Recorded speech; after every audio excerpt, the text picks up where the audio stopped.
Hi అందరికీ నమస్కారం. ఈ రోజు నేను మీకోసం ఒక అద్భుతమైన క్రైమ్ థ్రిల్లర్ సినిమా తీసుకొచ్చాను. ఇంతకీ సినిమా పేరు ఏంటంటే ది ట్రయల్. ఈ సినిమా 2010 సంవత్సరంలో రిలీజ్ అయింది. ఇంకా డైరెక్ట్ గా కథలోకి వెళ్లే ముందు మీరు గనక మన ఛానల్ కి ఫస్ట్ టైం వస్తే దయచేసి సబ్స్క్రైబ్ చేసి బెల్ ఐకాన్ ప్రెస్ చేయండి. ఇంకా డైరెక్ట్ గా కథలోకి వెళ్తే ఈ సినిమా ఓపెనింగ్ జీవితం మీద విరక్తితో ఉన్న మన కథలో హీరోని చూపిస్తారు. బేసికల్ గా హీరోకి జీవితం మీద విరక్తి పుట్టడానికి మెయిన్ కారణం ఏంటంటే ఎగ్జాక్ట్లీ 2 సంవత్సరాల క్రితం హీరోకి ఒక కార్ యాక్సిడెంట్ అయింది. అందులోనూ ఆ కార్ డ్రైవ్ చేసిందే హీరో అన్నమాట. కాకపోతే హీరో డ్రైవ్ చేస్తున్న కారులో తన భార్య, తన 2 పిల్లలు ఉన్నారు. ఆ యాక్సిడెంట్ లో తన తప్ప తన కుటుంబం మొత్తాన్ని కోల్పోయాడు. అందులోనూ 2 సంవత్సరాలుగా హీరో ఏంటంటే నరకం అనిపిస్తున్నాడు అనమాట. అందులో హీరో ఒక లాయర్ కావటం వల్ల ఆ వృత్తికి రిజైన్ చేసి ఇక నేను ఎటువంటి కేసు డీల్ చేయనని చెప్పేసి అందరికి చెప్పేసి ఇంట్లో ఒక్కడే ఉంటున్నాడు. అలా ఒక్కడే ఉండటం వల్ల తనకి ఏంటంటే జీవితం మీద విరక్తి పుట్టి తనని తాను చంపేసుకుందాం చెప్పేసి మెంటల్ గా ఫిక్స్ అయిపోయాడు. అదే సమయంలో హీరో ఏం చేస్తారంటే గన్ను తీసుకొని కాల్చుకొని చనిపోదాం అని చెప్పేసి గన్ను తనకి గురి పెట్టుకున్నప్పుడు సడన్ గా తన ఇంటి ల్యాండ్ లైన్ ఫోన్ వస్తుంది అనమాట. ఫోన్ చేసింది ఎవరో కాదు, జడ్జి గారు. హీరో కూడా ఏంటండి అని చెప్పేసి అంటంతో ఏం లేదు, నీతో ఒక అర్జెంట్ విషయం మాట్లాడాలి, అర్జెంట్ గా రా అని చెప్పేసి అంటంతో హీరో కూడా సరే అని చెప్పేసి వెళ్ళి జడ్జి గారిని మీట్ అవుతాడు. మీట్ అయిన తర్వాత ఆయన హీరోతో ఏమంటాడంటే, చూడు, ఒక హత్య కేసు ఉంది, ఆ కుర్రాడు తరపున ఎవరు మాట్లాడలేదు, అందులోనూ ఆపోజిట్ ప్రాసిక్యూటర్ బాగా పేరున్నాడు, అందుకని ఆయనకి భయపడి చాలా మంది లాయర్లు ఈ కేసు డీల్ చేయడానికి ముందుకు రావట్లేదు, కాబట్టి నువ్వు ఈ కేసు డీల్ చేయాలని చెప్పేసి అంటంతో హీరో ఏమంటాడంటే, సార్ నేను రాజీనామా చేసే కదండి అని చెప్పేసి అంటాడు. కానీ జడ్జి గారు ఏమంటారంటే, నేను ఇవన్నీ చూసుకుంటాను, కాకపోతే పాపం నేరస్తుడికి మనం ఒక లాయర్ని ఇవ్వాలి కదా, ఆ కుర్రాడి తరపున వాదించడానికి ఎవరు లేరు, అందులోనూ ఆ ప్రాసిక్యూటర్ గాడికి భయపడి ఎవరు ఈ కేసు డీల్ చేయడానికి ముందుకు రావట్లేదు, ఇవన్నీ నేను చూసుకుంటాను ఫార్మాలిటీస్, నువ్వేం కంగారు పడకు, వెళ్ళి నా అసిస్టెంట్ ని మీట్ అవ్వని చెప్పంటంతో హీరో కూడా సరే అని చెప్పేసి వెళ్ళి జడ్జి గారి అసిస్టెంట్ ని మీట్ అవుతాడు. మీట్ అయిన తర్వాత అతను కూడా హీరోకి ఈ కేసు సంబంధించిన ప్రతి ఒక్క డీటెయిల్ చెప్తాడనమాట. బేసికల్ గా థామస్ అని ఒక కుర్రోడు ఉన్నాడు, అతనికి సోఫియా అని ఒక గర్ల్ ఫ్రెండ్ ఉంది. ఆ అమ్మాయి బాగా డబ్బున్నాయి, మా మనోడేమో డబ్బు లేనోడు. అందులోను ఒక రోజు రాత్రి థామస్ గాడు సోఫియా వాళ్ళ ఇంటికెళ్ళి ఆ అమ్మాయి వాళ్ళ కారులోని ఈ అమ్మాయిని బయటకు తీసుకెళ్లాడు. అది కూడా రెస్టారెంట్ కి తీసుకెళ్లాడు. కాకపోతే మరి ఏం జరిగిందేమో తెలియదు గానీ వీళ్ళ కారు రోడ్డు పక్కన యాక్సిడెంట్ అయిపోయి ఆ యాక్సిడెంట్ లో సోఫియా చనిపోయి ఈ థామస్ గాడు పక్కన పడిపోయి ఉన్నాడు. మరి ముఖ్యంగా ఈ థామస్ గాడు ఏంటంటే మత్తు పదార్థాలు తీసుకున్నాడు. ఇంకా ముఖ్యంగా సోఫియా బాడీ చెక్ చేస్తే రొఫినోల్ అనే మత్తు మందు ఆ అమ్మాయి శరీరంలో దొరికింది. ఆపోజిట్ లాయర్ చెప్పేది ఏంటంటే వీడు మత్తు పదార్థాలు తీసుకొని అది కూడా కొంచెం డోస్ ఎక్కువ తీసుకోవటం వల్ల పాపం ఆ సోఫియాకి రొఫినోల్ అనే మత్తు పదార్థం ఎక్కువ ఇచ్చేసి ఆ అమ్మాయిని చంపేశాడు. దాన్ని కాస్త ఒక యాక్సిడెంట్ గా చిత్రీకరిద్దాం అని చెప్పేసి రోడ్డు పక్కన చిన్న యాక్సిడెంట్ చేశాడు. సో ఓవరాల్ గా థామస్ అనేవాడు సోఫియాని చంపేశాడు అని చెప్పేసి ఆపోజిట్ లాయర్ చెప్తున్నమాట. ఇక్కడ ఇంకో హైలైట్ విషయం ఏంటంటే ఆపోజిట్ లాయర్ ఈ థామస్ కి ఒక ఆఫర్ ఇచ్చాడు. చూడు, నేను చేయలేదు చేశాను అని చెప్పేసి ఏదేదో వాదించి ఈ కేసుని ఎక్కువ లాక్కుండా నీ తప్పు నువ్వు ఒప్పుకుంటే నీకు చాలా తక్కువ శిక్ష పడుతుంది, అది కూడా నువ్వు హ్యాపీగా అనుభవించేసి బయటకు రావచ్చు అని చెప్పేసి ఒక ఆఫర్ కూడా ఇచ్చాడని చెప్పడంతో హీరో స్టాండ్ అయిపోతాడు. కానీ ఈ థామస్ గడ్ మాత్రం అసలు ఆ రోజు సాయంత్రం ఏం జరిగిందో నాకు గుర్తులేదని చెప్పేసి పదే చెప్తున్నాడని చెప్పేసి ఈ జడ్జి గారి అసిస్టెంట్ హీరోకి క్లియర్ కట్ గా ఈ కేసు గురించి చెప్తాడనమాట.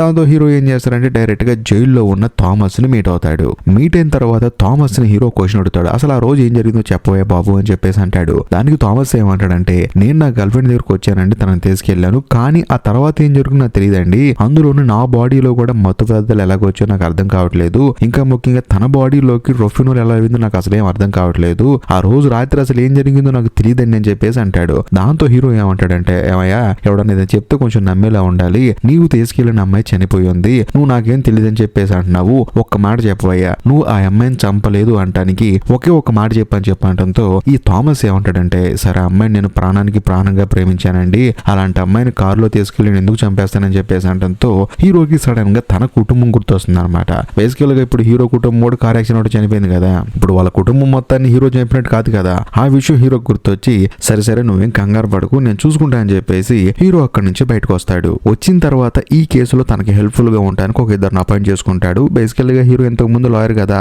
అప్పుడు తన దగ్గర పనిచేసే వాళ్ళు వీళ్ళు, అందులో ఒక అమ్మాయి ఒక అబ్బాయి. అమ్మాయి వచ్చేసి ఆఫీస్ పనులను చూసుకుంటూ ఉండేది, బేసికల్ ఈ అమ్మాయి పర్సనల్ అసిస్టెంట్ అనమాట. ఇంకొక అతను వచ్చేసి డిటెక్టివ్, హీరోకి ఇంత ముందు బాగా హెల్ప్ చేసేవాడు. సో వాళ్ళిద్దరిని మళ్ళీ అపాయింట్ చేసుకొని ఆ పిఏకి హీరో విషయం చెప్తాడు. చూడు, ఆ కుర్రోడు ఎంత అడిగినా సరే రాత్రి నేను మర్చిపోయానని చెప్పి అంటున్నాడు, అసలు వాడు నిజం చెప్తున్నాడా అబద్ధం చెప్తున్నాడో నాకు తెలియాలి, కాబట్టి ఒక మంచి సైకియాట్రిక్ డాక్టర్ ఉంటే చెప్పని చెప్పి అంటంతో ఆ పిఏ కూడా నాకు తెలిసిన డాక్టర్ ఒక అమ్మాయి ఉందని చెప్పేసి అంటుంది. అంతేకాకుండా ఈ డిటెక్టివ్ కి హీరో ఏం చెప్తాడంటే, ఈ థామస్ అలాగే సోఫియా అనే అమ్మాయి వీళ్ళిద్దరు కారులో వెళ్తున్నప్పుడు ఎవరో ఒక అతను చూశాడంట, సాక్ష్యం కూడా చెప్పాడు, ఉంటాడు, అతను కూడా ఒకసారి కనుక్కో, అతను కారు ఎలా చూశాడు, ఎప్పుడు చూశాడు, ఎక్కడ చూశాడు అని చెప్పేసి తనను కొంచెం క్లియర్ గా ఇన్వెస్టిగేట్ చేయని చెప్పేసి అంటంతో ఈ డిటెక్టివ్ కూడా సరే అని చెప్పేసి అంటాడు. కట్ చేస్తే మరుసటి రోజు మన కథలో హీరో ఏం చేస్తాడంటే, హీరో వాళ్ళ పిఏ ఉంది కదా, ఒక డాక్టర్ ఉండండి నాకు తెలిసిన ఆవిడని చెప్పేసి అంది కదా, వెళ్ళి ఆవిడని మీట్ అవుతాడు. ఆవిడే మన కథలో హీరో అనమాట. అందులోని మన కథలో హీరో లాగా చాలా మంది ఏంటంటే జీవితం మీద విరక్తి వచ్చేసి చనిపోవాలనుకుంటారు కదా, అలాంటి వాళ్ళకి ట్రీట్మెంట్ ఇస్తుంది. దాంతో హీరో ఏంటంటే హీరోయిన్ దగ్గరకు వచ్చి, జైల్లో థామస్ అని ఒక అతను ఉన్నాడండి, అతను నిజం చెప్తున్నాడా అబద్ధం చెప్తున్నాడు నాకు అర్థం కావట్లేదు, కాబట్టి అతనికి మీరు సైకియాట్రిక్ టెస్ట్ చేయాలని చెప్పేసి అంటంతో హీరోయిన్ కూడా సరే అండి అని చెప్పేసి అంటుంది. కట్ చేస్తే మరోవైపు డిటెక్టివ్ చూపిస్తారు. సాక్ష్యం చెప్పిన ఒక అతను ఉన్నాడు కదా, ఇలా రోడ్డు మీద కారు వెళ్తప్పుడు నేను చూశాను అని చెప్పేసి అతని దగ్గరికి డిటెక్టివ్ వెళ్తాడు. వెళ్ళిన తర్వాత ఆ రోజు సాయంత్రం నువ్వు ఏం చూసో చెప్పబోయే బాబు అని చెప్పంటే అప్పుడు ఆ సాక్షి జరిగింది చెప్తాడనమాట. బేసికల్ గా నేను కారులో వెళ్తున్నానండి, నా కూతురికి పురుటి నొప్పులు వచ్చి అందుకని వేగంగా వెళ్తూ ఉన్నాను, కాకపోతే నాకంటే వేగంగా నా పక్కన ఎల్లో కలర్ కారు వెళ్ళింది, ఆ కారు వెనకాల చేసి చేసుకుంటూ ఇంకొక కారు ఒకటి వచ్చింది, అది పర్పుల్ కలర్ లో ఉంది, ఆ కారు మరీ వేగంగా వెళ్తోంది, అందులోనే వెళ్ళేటప్పుడు వాడు నా కారుని డాష్ ఇచ్చి వెళ్ళాడు చూడండి అని చెప్పేసి ఈయన కారుకి అయిన డ్యామేజ్ కూడా చూపిస్తాడు. ఆ తర్వాత ఆ కారు వాళ్ళు అక్కడ నుంచి వెళ్ళిపోయారండి, నేను హాస్పిటల్కి వెళ్ళాను అంతే చూసాను చెప్పంటంతో డిటెక్టివ్ మొత్తం నోట్ చేసుకుని సరే అండి అని చెప్పేసి అక్కడ నుంచి వచ్చేస్తాడు. ఆ తర్వాత ఈ డిటెక్టివ్ ఏం చేస్తాడంటే, చనిపోయిన సోఫియా అమ్మాయి ఉంది కదా, ఆ అమ్మాయికి బెస్ట్ ఫ్రెండ్ ఒక అమ్మాయి ఉంటుంది అనమాట, ఆ అమ్మాయి దగ్గరికి వెళ్ళి నీ ఫ్రెండ్ గురించి నీకు తెలిసిన నిజాలు ఏమైనా ఉంటే చెప్పమ్మా, ఎందుకంటే నీ ఫ్రెండ్ కేసుకు ఉపయోగపడుతుందని చెప్పేసి అంటంతో ఆ అమ్మాయి ఒక భయంకరమైన నిజం చెప్తుంది. అదేంటంటే సోఫియా వాళ్ళ నాన్నకి తమ్ముడు ఒక ఉంటాడు అనమాట, వాడు స్పెన్సర్ అని చెప్పేసి, వాడికి ఏంటంటే కొంచెం ఏజ్ తక్కువ, అంటే ఆల్మోస్ట్ సోఫియా అంత ఏజ్ ఉంటుంది అనమాట.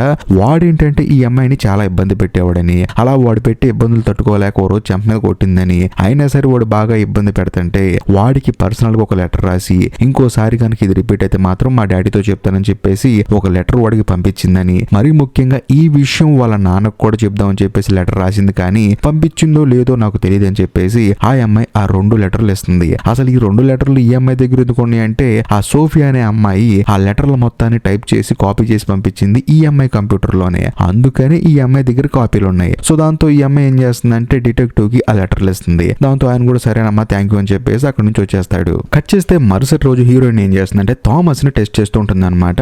అందులోనే హీరో కూడా దూరం నుంచి చూస్తాడు. టెస్ట్ మొత్తం అయిపోయిన తర్వాత ఏంటంటే వాడు నిజం చెప్తున్నాడు అబద్ధం చెప్తున్నాడు అని చెప్పేసి అంటంతో వాడు నిజమే చెప్తున్నాడు అండి, పాపం వాడికి ఏం తెలియదు అని చెప్పేసి అంటాడు. అందులోను హీరోయిన్ ఏమంటుందంటే, ఒకవేళ వీడి బాడీలో రొఫినోల్ ఏమైనా ఉందా అని చెప్పి అడిగితే రొఫినోల్ లేదండి, వీడు మత్తు పదార్థాలు తీసుకున్నాడు అంతే, అంతకు మించి ఏం లేదని చెప్పేసి అంటంతో హీరోయిన్ ఏమంటుందంటే GHP అని చెప్పేసి ఒక లిక్విడ్ ఉంటుందండి, ఒకవేళ అది వీడి బాడీలో ఉంది ఒకసారి టెస్ట్ చేయండి అని చెప్పేసి అంటంతో హీరో కూడా సరే అని చెప్పేసి అంటాడు. ఇదిలా ఉంటే మరుసటి రోజు గవర్నమెంట్ తరపు నుంచి థామస్ చెప్పేది నిజమా కాదా అని చెప్పేసి టెస్ట్ చేయడానికి ఒక డాక్టర్ పంపిస్తారు. అది కూడా సైకియాట్రిక్ డాక్టర్ అనమాట. అతని పేరు న్యూబర్న్. తాను థామస్ ని మొత్తం చెక్ చేసి వీడు ఒక సైకో కాడండి, ఖచ్చితంగా వీడే చంపాడు, వీడు చెప్పేది అంత అబద్ధం అండి అని చెప్పేసి ఆయన ఒక రిపోర్ట్ ఇచ్చి వెళ్ళిపోతాడు. దాంతో హీరో స్టన్ అయిపోతాడు. అదేంటి హీరోని అలా చెప్పింది, ఈ న్యూబర్న్ అతను మాత్రం ఇంత డెడ్ ఆపోజిట్ గా చెప్తున్నాడు అని చెప్పేసి హీరో ఆశ్చర్యపోతాడు. ఆ తర్వాత డిటెక్టివ్ అందులోని పిఏ వీళ్ళిద్దరు ఏంటంటే హీరో దగ్గర కూర్చొని మాట్లాడుతున్నప్పుడు ఆ డిటెక్టివ్ చెప్తాడనమాట, చనిపోయిన సోఫియా ఉంది కదా, ఆ అమ్మాయికి స్పెన్సర్ అని చెప్పేసి ఒక బాబాయ్ ఉన్నట్లు, వాడు ఈ అమ్మాయిని చాలా ఇబ్బంది పెట్టాడని, అందులోను ఈ అమ్మాయి ఒకసారి వాడిని కొట్టిందని చెప్పేసి అంటంతో హీరో వాళ్ళ పిఏ ఏం చేస్తుందంటే ఆ స్పెన్సర్ గాడి గురించి మొత్తం ఎంక్వైరీ చేయడం స్టార్ట్ చేస్తుంది. అలా చేయటం వల్ల ఈ అమ్మాయికి తెలిసిన విషయం ఏంటంటే సోఫియా వాళ్ళ నాన్నను అడ్డు పెట్టుకొని స్పెన్సర్ అనేవాడు ఒక ట్రస్ట్ ను రన్ చేస్తున్నట్లు, అందులోను గవర్నమెంట్ దానికి పర్మిషన్ ఇచ్చినట్లు చాలా రికార్డ్స్ ఉంటాయి అన్నమాట. ఈ ఇన్ఫర్మేషన్ మొత్తాన్ని హీరో వాళ్ళ పిఏ గ్యాదర్ చేస్తుంది. కట్ చేస్తే కోర్టులో కేసు మొదటి హియరింగ్ వస్తుంది. వచ్చిన తర్వాత ఆపోజిట్ లేరు జరిగింది మొత్తం చెప్తాడనమాట. చూడండి, థామస్ అనే వీడు సోఫియా అనే అమ్మాయిని ఇంటికి వచ్చి ఆ అమ్మాయి ఎల్లో కలర్ కారులో తీసుకెళ్లాడు డిన్నర్ అని చెప్పేసి, కానీ అక్కడికి వెళ్ళిన తర్వాత ఆ అమ్మాయి బాడీలోకి రొఫినోల్ అని ఒక మత్తు పదార్థాన్ని ఎక్కించి ఆ అమ్మాయి మైకమయ్యేలా చేశాడు. అందులోను వీడు కూడా మత్తు పదార్థాలు తీసుకున్నాడు. ఆ మైకంలో ఆ అమ్మాయి గొంతు పిసికి చంపేశాడు. ఇప్పుడు నాకేం తెలియదని చెప్పి అంటున్నాడు, ఈ హత్య చేసింది వీడే, దీనికి కారణం వీడే అని చెప్పేసి అందరి ముందు చెప్పడం వల్ల హీరో వెంటనే లేచి, ఏమండి వాడు నిందితుడు అని చెప్పాల్సిన అవసరం మీకు లేదు, ఏం జరిగిందో చెప్తే చాలు, అందులోను ఇక్కడున్న జ్యూరీ మెంబర్స్ ని ఇంకా ముఖ్యంగా జడ్జి గారిని వీడే హంతకుడు అని చెప్పి నమ్మించాలని చెప్పి మీరు చేసే ప్రయత్నం మామూలుగా లేదు, కాబట్టి ఏం జరిగిందో చెప్పారు కదా, ఇంకంతటితో సైలెంట్ గా ఉండని చెప్పేసి అంటంతో అవును బాబు నేను కూడా జరిగింది చెప్తున్నాను, ఇతనే హంతకుడు అని చెప్పేసి అంటాడు. ఆ తర్వాత ఆపోజిట్ లో అరేంజ్ చేస్తాడంటే తన మొదటి సాక్షిని పిలుస్తాడు. ఆ సాక్షి ఎవరో కాదు, సబ్మెరీన్ లో పనిచేసి ఒక అధికారి అనమాట. ఆయన చూసిన వెంటనే పాపం థామస్ గారికి మైండ్ దొబ్బుతుంది. అందులోను వచ్చిన ఆయన ఏమంటాడంటే, చూడండి నేను సబ్మెరీన్ లో పనిచేస్తూ ఉంటాను, అక్కడ థామస్ కూడా కొన్ని రోజులు పనిచేశాడు, కాకపోతే ఆ కుర్రోడు రొఫినోల్ అనే ఒక మత్తు మందు తీసుకొచ్చి లోకల్ గా ఉండే అమ్మాయిలకి ఇస్తూ ఉన్నాడు. ఇది తెలిసిన తర్వాత వాడిని మేము పని నుంచి తీసేసామని చెప్పేసి అనడంతో అందరికి ఫీజులు ఎగిరిపోతాయి. ఈ థామస్ గడు మాత్రం అలాగే చూస్తూ ఉంటాడు. ఆ తర్వాత అంటాడు అనమాట ఆపోజిట్ లేరు, చూసారా వాడు ఎంత దుర్మార్గుడో, వాడి గురించి మీకు తెలియదు అని చెప్పేసి అనడంతో జడ్జి గారు ఏమంటారంటే కేసును కొన్ని రోజులకి వాయిదా వేస్తారని చెప్పేసి అనడంతో అందరూ అక్కడ నుంచి వెళ్ళిపోతారు. ఇంకేముంది, థామస్ మళ్ళీ యాజిటీస్ గా జైలుకి వెళ్తాడు. హీరో వెళ్లి జైల్లో మీట్ అవుతాడు. ఏంట్రా బాబు నువ్వు చేసింది ఇది మంచి పని కాదు కదా అని చెప్పేసి అనడంతో సార్ నేను అది చేయలేదండి, నిజం చెప్పాలంటే వాడే ఈ పని చేసి ఆ తప్పు నా మీద వేశాడు, అందులోనూ ఆ తప్పు నేను చేయలేదంటే నా దగ్గర సాక్ష్యం ఉంది, వాడు ఎవడో కాదు నా ఫ్రెండ్ గాడే పక్క నుండి చూసాడు, వాడికి మొత్తం తెలుసు అని చెప్పేసి అనడంతో సర్లే ఎంక్వైరీ చేస్తామని చెప్పేసి హీరో అంటాడు. కాకపోతే వాడిని ఎంక్వైరీ చేసే ముందు రోజే మళ్ళీ కోర్టులో కేసు హియరింగ్ వస్తుంది. వచ్చిన తర్వాత ఆపోజిట్ లాయర్ ఏం చేస్తాడంటే ఈ థామస్ ని ఆ తర్వాత చనిపోయిన సోఫియాని ఇద్దరిని టెస్ట్ చేసిన ఒక డాక్టర్ ని పిలుస్తాడు. ఆయన వచ్చిన తర్వాత చూడండి సోఫియా బాడీలో రొఫినోల్ ఉందా అని చెప్పేసి అనడంతో అవునండి ఉందని చెప్పేసి అంటాడు. అది ఉండటం వల్ల ఒక మనిషి శరీరంలో ఏం జరుగుతుందో చెప్పండి అని చెప్పేసి అనడంతో ఏముందండి బాడీ కదపడానికి ఉండదు, మాట్లాడటానికి ఉండదు, నిజం చెప్పాలంటే ఒక మనిషి శరీరంలో ప్రాణం ఉంటుంది తప్ప అది గనక శరీరంలో అంతసేపు అతనికి లెగిసి ఓపుకుండదు, నడిచి ఓపుకుండదు, అసలు ఏమి చేయలేడని చెప్పేసి అంటంతో అప్పుడు ఆపోజిట్ లాయర్ ఏమంటారంటే అదండి జరిగింది, ఈ థామస్ గాడు సోఫియాకి రొఫినోల్ అనే లిక్విడ్ ఇచ్చి ఆ అమ్మాయిని చంపేశాడని చెప్పేసి అంటంతో వెంటనే హీరో లేచి ఏమంటాడంటే చూడండి GHB అంటే ఏంటి అని చెప్పేసి ఆ డాక్టర్ అడుగుతాడు. దాంతో ఆయన ఏమంటాడంటే ఇది కూడా ఆల్మోస్ట్ రొఫినోల్ లాగేనండి అని చెప్పేసి అంటాడు. ఒకవేళ ఇది మనిషి శరీరంలో ఉంటే ఏం జరుగుతుందని చెప్పేసి అంటంతో ఆయన ఏమంటాడంటే ఏముందండి నడవలేరు, కదలలేరు, మాట్లాడలేరు, ఆ మత్తు దిగేంత వరకు ఆ మనిషి అలాగే ఉంటారని చెప్పేసి అంటంతో మరి థామస్ శరీరంలో GHB ఉందా అని చెప్పేసి అంటంతో అవునండి ఉందండి అని చెప్పేసి అంటాడు. అప్పుడు హీరో జడ్జి గారికి ఏం చెప్తాడంటే మరి థామస్ శరీరంలో GHB ఉన్నప్పుడు సోఫియాని ఎలా చంపుతాడు, తాను కూడా మైకుల్లో కింద పడిపోయి ఉండాలి కదా, తన శరీరంలో కూడా ఎటువంటి మూవ్మెంట్ ఉండదు కదా, మరి అలాంటప్పుడు సోఫియాని ఎలా చంపుతాడని చెప్పేసి అనడంతో అందరూ స్టన్ అయిపోతారు. జడ్జి గారు కూడా ఆలోచించడం మొదలు పెడతాడు. ఎందుకంటే థామస్ బాడీలో GHB ఉంది అని చెప్పేసి రిపోర్ట్ ఇచ్చింది ఈ డాక్టర్ అన్నమాట. అందుకని కట్ చేస్తే మరుసటి రోజు హీరోయిన్ వాళ్ళ పిఏ ఏం చేస్తుందంటే అసలు ఈ స్పెన్సర్ గాడి ఎక్కడికి వెళ్తున్నాడు, ఏం చేస్తున్నాడు, ఎవరిని కలుస్తున్నాడు అని చెప్పేసి ఫాలో చేస్తే తనకి ఒక భయంకరమైన విషయం తెలుస్తుంది. అదేదో కాదు, ఈ స్పెన్సర్ గాడు డాక్టర్ న్యూబర్న్ ని ఎప్పుడు మీట్ అవుతూ ఉన్నాడు. సో దాంతో హీరోని స్టన్ అయిపోతాడు. ఎందుకంటే థామస్ అనేవాడు దుర్మార్గుడు అని చెప్పేసి గవర్నమెంట్ వాళ్ళకి చెప్పిందే ఈ న్యూబర్న్ కదా, అలాంటి వ్యక్తి సోఫియా వాళ్ళ చిన్నాన్నైన స్పెన్సర్ గాడితో తిరగటం ఏంటని చెప్పేసి వాడిని కలవటం ఏంటని చెప్పేసి నెక్స్ట్ ఏదైతే కోర్టు హియరింగ్ వస్తుందో ఆ హియరింగ్ లో డైరెక్ట్ గా న్యూబర్న్ అడిగేస్తాడు అసలు నీకు స్పెన్సర్ కి సంబంధం ఏంటి అని చెప్పేసి. దాంతో డాక్టర్ న్యూబర్న్ ఏమంటాడంటే అతను ఒక ట్రస్ట్ రన్ చేస్తున్నాడు కదండి, దానికి ఫైనాన్షియల్ అడ్వైజర్ అండి నేను, అందుకని కంటిన్యూస్ గా నా దగ్గరికి వస్తూ ఉన్నాడు, దీంట్లో ఎటువంటి తప్పు లేదు కదా అని చెప్పేసి అంటంతో హీరో ఏమంటాడంటే చూడండి మీరు ఫైనాన్షియల్ అడ్వైజర్ కాబట్టి ఆ ట్రస్ట్ కి సంబంధించిన ప్రతి ఒక్క రూపాయి మీ దగ్గరికి వస్తుంది, అందులో మీరు దాన్ని ప్రాపర్ గా అనాలిసిస్ చేసి దేనికి ఎంత ఖర్చు పెట్టాలని చెప్పేసి కొన్ని అడ్వైజర్లు ఇస్తారు. ఓకే మీరు ఈ పని చేసేందుకు డబ్బులు తీసుకుంటారని చెప్పి అన్నందుకు ఆ ఫైనాన్షియల్ అడ్వైజర్ అంటే ఆ న్యూబర్న్ ఏమంటాడంటే తీసుకోకుండా ఎలా ఉంటామండి, మనం కష్టపడి పని చేస్తున్నప్పుడు ప్రతి పనికి డబ్బులు తీసుకోవాలి కదా అని చెప్పేసి అంటంతో హీరో కూడా అవునా అని చెప్పేసి ఆలోచిస్తూ ఉంటాడు. అప్పుడు ఈ డాక్టర్ న్యూబర్న్ ఏమంటాడంటే చూడండి ఇప్పుడు నేను ఆ ట్రస్ట్ కి ఫైనాన్షియల్ అడ్వైజర్ గా పనిచేయడానికి ఇప్పుడు ఈ థామస్ అనేవాడు మంచోడు కాదని చెప్పేసి నేను సర్టిఫైడ్ ఇవ్వడానికి సంబంధం ఏంటని చెప్పేసి ఈ న్యూబర్న్ హీరోని క్వశ్చన్ చేస్తాడు. ఇదిలా ఉంటే మరోవైపు హీరో వాళ్ళ అసిస్టెంట్ డిటెక్టివ్ చూపిస్తారు. తానేం చేస్తాడంటే ఈ థామస్ ఆల్రెడీ చెప్పాడు కదా మీరు నా ఫ్రెండ్ ని ఎంక్వైరీ చేయండి మీకు మొత్తం నిజం తెలుస్తుందని చెప్పేసి, దాంతో ఆ డిటెక్టివ్ థామస్ వాళ్ళ ఫ్రెండ్ దగ్గరికి వెళ్తాడు. వెళ్ళిన తర్వాత ఇలాగా సబ్మెరీన్ డిపార్ట్మెంట్ నుంచి ఒక ఆఫీసర్ వచ్చాడు.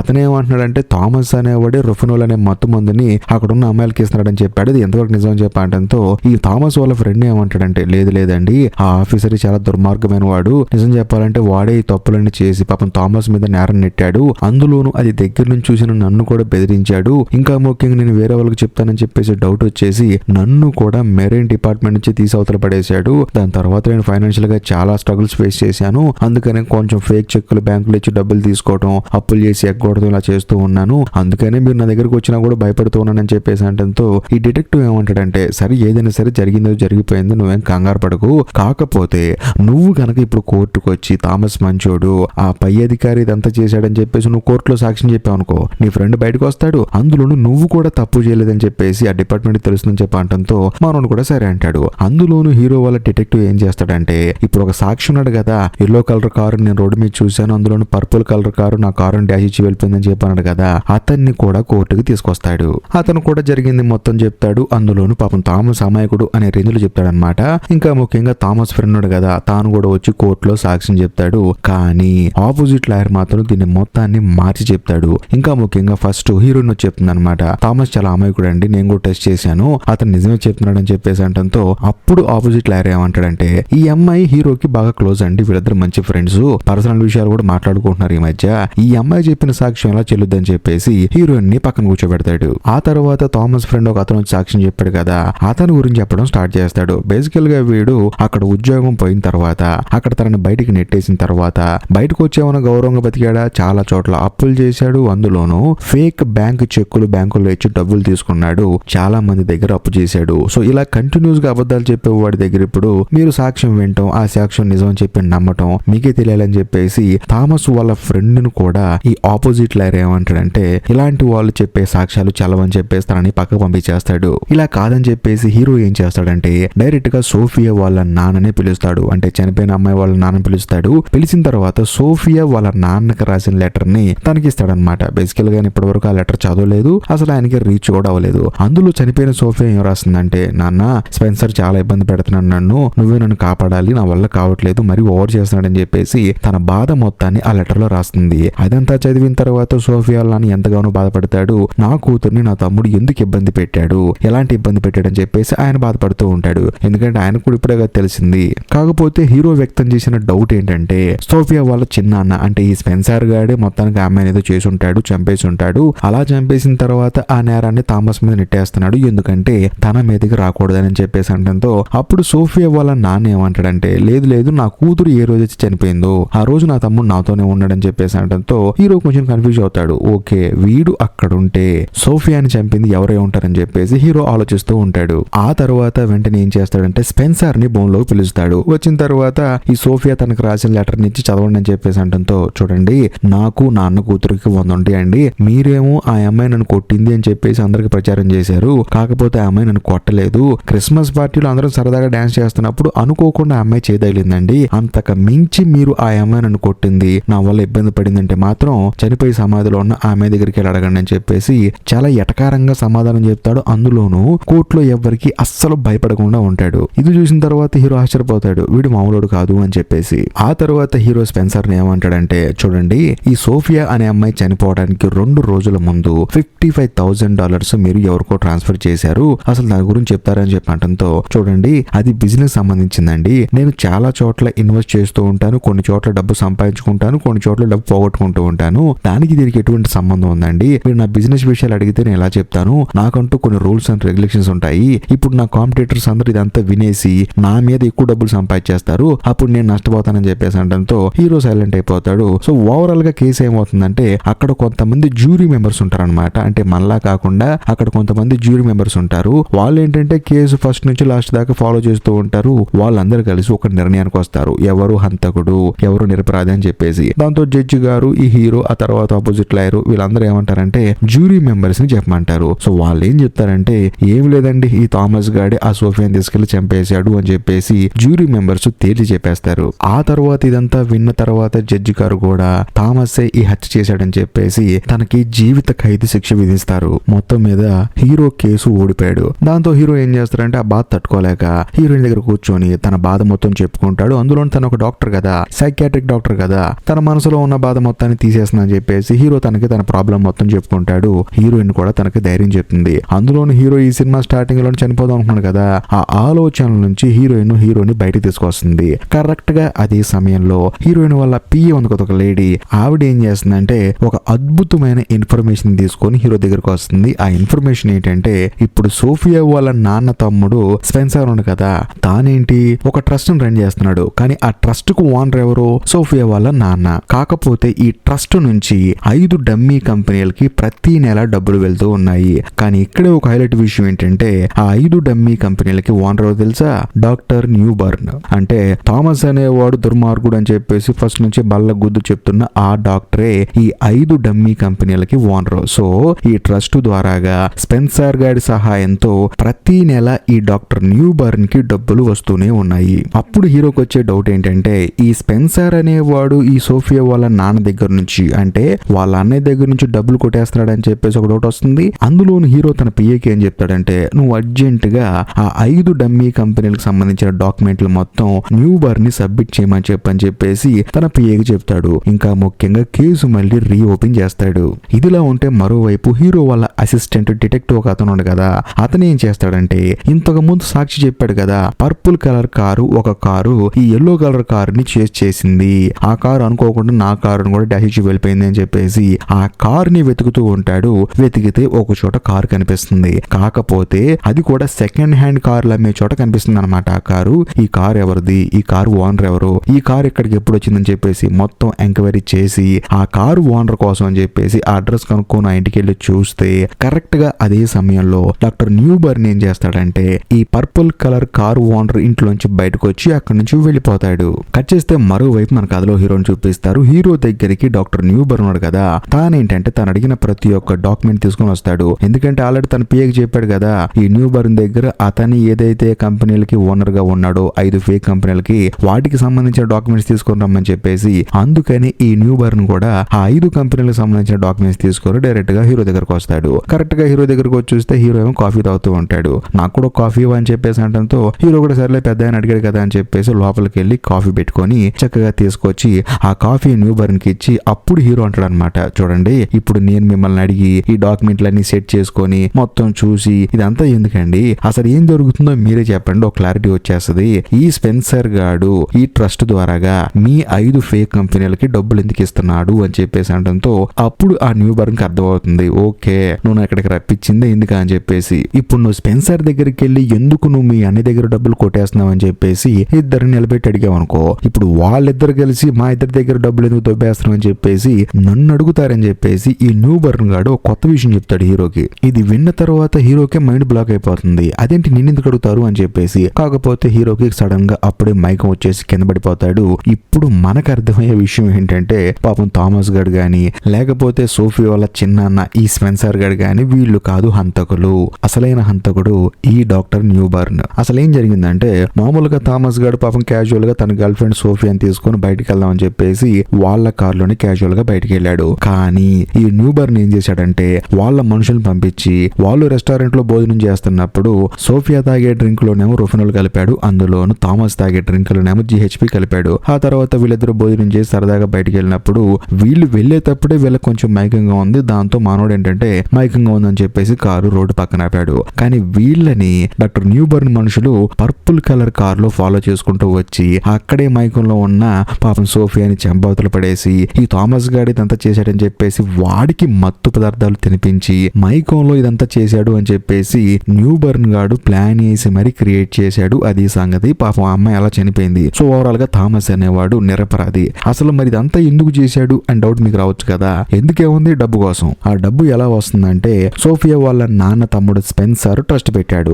ఆ ట్రస్ట్ కి 5 పనికిమాల కంపెనీలను యాడ్ చేపించి దానికి నెల నెల డబ్బులు వచ్చేలా చేసింది ఎవరు, మన న్యూబర్న్. అందులోను ఫైనాన్షియల్ అడ్వైజర్ గా ఆ ట్రస్ట్ కొన్నాడు. సో ట్రస్ట్ లో కొన్ని కోట్ల రూపాయలు ఉన్నాయి. ఆ డబ్బులు నెల నెల తన కంపెనీలకు వస్తున్నాయి. కాకపోతే ట్రస్ట్ ఓనర్లు చనిపోయారు అనుకో, అందులో ఉన్న డబ్బులు మొత్తం దొబ్బేచ్చు అని చెప్పేసి ట్రస్ట్ ఓనర్ కూతురు ఎవరో సోఫియా, ట్రస్ట్ ఓనర్ ఎవరో సోఫియా వాళ్ళ నాన్న. ఫస్ట్ సోఫియాని చంపేసి ఆ తర్వాత కూతురు చనిపోయిన తర్వాత చనిపోయాడు బాధలు అని చెప్పేసి సోఫియా వాళ్ళ నాన్నను కూడా చంపేసి అందరినీ నమ్మించేసి ఆ ట్రస్ట్ లో ఉన్న డబ్బులు మొత్తం దొబ్బేద్దామని చెప్పేసి న్యూబర్న్ ప్లాన్ వేశాడు. ఇంకా ముఖ్యంగా స్పెన్సర్ అనేవాడు పాపం అమాయకుడు, మనోడికి ఏం తెలియదు. వాడిని చేతిలో పెట్టుకొని అన్ని మనోడు నడిపిస్తూ ఉన్నాడు. అది సంగతి. అందుకనే చంపేశాను. కాకపోతే మధ్యలో నువ్వు వచ్చావు, సోఫియా వాళ్ళ నాన్న బతికిపోయాడని చెప్పేసి ఈ న్యూబర్న్ హీరోకి ప్రతిదీ చెప్తూ ఉంటాడు. కానీ ఇన్ని చెప్పిన తర్వాత, ఇన్ని విన్న తర్వాత హీరో బతుకుంటే ఖచ్చితంగా ఇప్పుడు న్యూబర్న్ జైలుకి వెళ్తాడు కదా. అందుకని తానేం చేస్తాడంటే హీరోని చంపేద్దామని చెప్పేసి దగ్గరకు వస్తాడు. అందులోని మీకు విషయం చెప్పడం మర్చిపోయాను. హీరో శ్రోతప్పి కింద పడిపోవడానికి కారణం ఏంటంటే మనోడు లోపలికి వచ్చిన వెంటనే నాకు కూడా ఒక కాఫీ ఇస్తావని చెప్పి అడిగాడు కదా. అందుకని హీరో తను తాగుతున్న కాఫీని పక్కన పడేసి పాపం పెద్ద ఆయనకి కాఫీ ఇద్దామని చెప్పేసి లోపలికి వెళ్ళాడు కదా. ఈ గ్యాప్ లో హీరో తాగే కాఫీలో రొఫినోల్ కలిపాడు. అందుకని అది తాగిన తర్వాత హీరో శ్రోతప్పి కింద పడిపోయాడు. కానీ ఈ న్యూబర్న్ గడి మాస్టర్ ప్లాన్ ఏంటంటే కాఫీలో రొఫినోల్ కలిపి మొత్తం మంది ఎక్కువైపోయి మనోడు చనిపోయాడని చెప్పేసి క్రియేట్ చేద్దామని ఈ న్యూబర్న్ గడి మాస్టర్ ప్లాన్. చూసావు వీడి ప్లాన్ ఎంత బాగుందో. కాకపోతే మనుషులను కూడా రెడీ చేసి పెట్టుకున్నాడు మనోడు, కొంచెం ఓవర్ యాక్టింగ్ చేస్తే వీడిని కొట్టి చంపించేద్దామని చెప్పి. కానీ హీరో వాళ్ళ ఫ్రెండ్ డిటెక్టివ్ ఉన్నాడు కదా, అతను ఏంటంటే వీళ్ళని ఆల్రెడీ చూసేసి మనోడు కూడా కొంతమంది మనుషుల్ని సెక్యూరిటీగా తీసుకొచ్చుకొని ఎప్పుడైతే వీళ్ళు ఇంట్లోకి ఎంటర్ ఇస్తారో అప్పుడు వాళ్ళని అటాక్ చేద్దాం అని చెప్పి వెయిట్ చేస్తున్నాడు. వాళ్ళు ఇంట్లోకి వెళ్తుంటే తన మనుషులతో న్యూ బర్న్ మనుషులందరినీ చెత్త కొట్టించేసి వాళ్ళు అక్కడి నుంచి పంపించేస్తాడు. ఇంకా మిగిలిన ఎవరు లోపల న్యూ బర్న్. మరోవైపు మన కథలో హీరోకి అంటే మెల్లగా మెలకు వస్తూ ఉంటుంది, మైకుల నుంచి బయటకు వస్తూ ఉంటాడు. ఎందుకంటే మనోడు పూర్తిగా మైకంలోకి వెళ్ళిపోయిన తర్వాత మనుషులు పిలిపించి చంపేద్దామని ప్లాన్ కూడా వేసుకున్నాడు. కాకపోతే కొంచెం టైం అయిపోయింది కదా, అందుకని మెల్లగా మైకుల నుంచి బయటకు వస్తుంటే సడన్ గా న్యూ బర్న్ ఏం చేస్తాడంటే హీరో మీద అటాక్ చేద్దాం అని చెప్పేసి వస్తూ ఉంటాడు. కానీ ఈ సినిమా స్టార్టింగ్ లో ఏ గన్నుతో కాల్చుకొని చనిపోదాం అని చెప్పేసి హీరో నిర్ణయించుకున్నాడు. అదే గన్నుతో ఆ న్యూ బర్న్ గడి కాళ్ళ మీద కాల్చేస్తాడు. ఎందుకంటే నేను నెత్తి మీద కాలిస్తే నువ్వు అనవసరంగా మంచుడు వైపు ప్రమాదం ఉందరా, కాబట్టి నీ పనికి మాలిన తెలివితేటలు ప్రపంచానికి తెలియాలని చెప్పేసి హీరో ఆ న్యూ బర్న్ గాడిని కాళ్ళ మీద కాల్చేస్తాడు. ఆ తర్వాత ఇంకేముంది, హీరో వాళ్ళ అసిస్టెంట్ పిఏ, అంతేకాకుండా హీరో వాళ్ళ డిటెక్టివ్ వీళ్ళు పోలీసులకు ఇన్ఫర్మేషన్ ఇస్తారు. వాళ్ళు వచ్చేసి న్యూ బర్న్ ని, ఆ తర్వాత న్యూ బర్న్ మనుషుల్ని అరెస్ట్ చేసి తీసుకెళ్తారు. ఆ తర్వాత ఇంకేముంది, మనోడు నేరస్తుడు థామస్ కి వేయాల్సిన శిక్షని ఈ న్యూ బర్న్ కి విధిస్తారు. అందులోను థామస్ అనేవాడు నిరపరాధని చెప్పేసి థామస్ ని బయటికి రిలీజ్ చేసేస్తారు. అదేంటి సంగతి, ఇంతటితో సినిమా కూడా అయిపోతుంది. ఏది ఏమైనా సరే ఈ సినిమా స్టార్టింగ్ లో హీరో చనిపోయి ఉంటే థామస్ అనే వ్యక్తి కూడా జీవితాంతం జైల్లోనే ఉండేవాడు. కాకపోతే అది విరమించుకొని హీరో ఈ కేసు టేకప్ చేయడం వల్ల పాపం ఒక అమాయకుడు బతికి బయటపడ్డాడు. అది సంగతి. ఈ వీడియో కనుక మీకు నచ్చినట్లయితే ఖచ్చితంగా లైక్ చేయండి, షేర్ చేయండి, కామెంట్ చేయండి. అంతేకాకుండా ఇప్పటికీ మీరు మన ఛానల్ సబ్స్క్రైబ్ చేసుకోకపోతే దయచేసి సబ్స్క్రైబ్ చేసి బెల్ ఐకాన్ ప్రెస్ చేయండి. బాయ్.